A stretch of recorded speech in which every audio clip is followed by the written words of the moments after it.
Benvenuti a San Marino, sono Luigi Sartini, lo chef del ristorante Righi e vi propongo un riso venere con una crema di fagiolini e dei calamaretti con della polvere di ricci. Eseguo con il piatto. Con sauté saltiamo del riso venere precedentemente lessato per insaporirlo e in un altro sauté andremo a spadellare i calamaretti. L'importante è che la padella sia molto calda. Ci aggiungiamo lo spicchio d'aglio,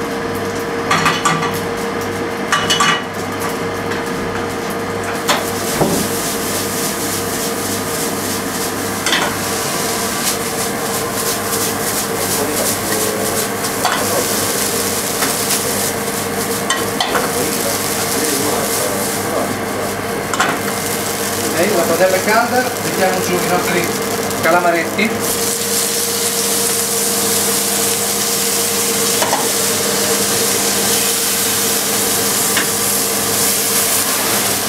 Li saltiamo rapidamente.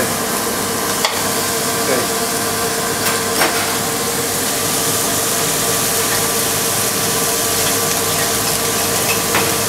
Vado a confezionare il piatto.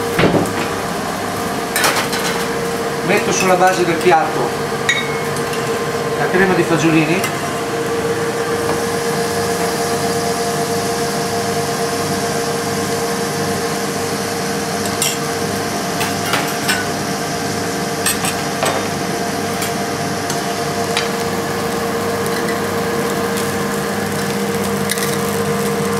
stampo il riso venere in uno stampo quadrato.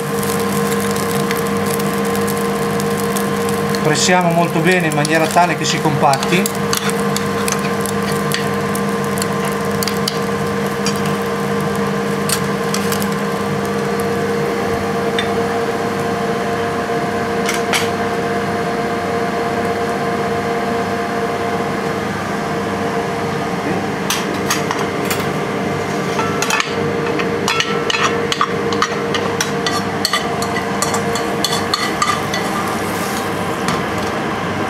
Aggiungiamo i calamaretti,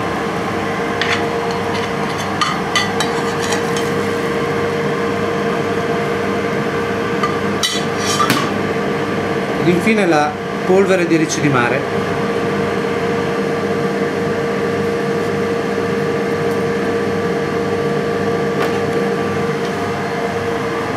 Buon appetito!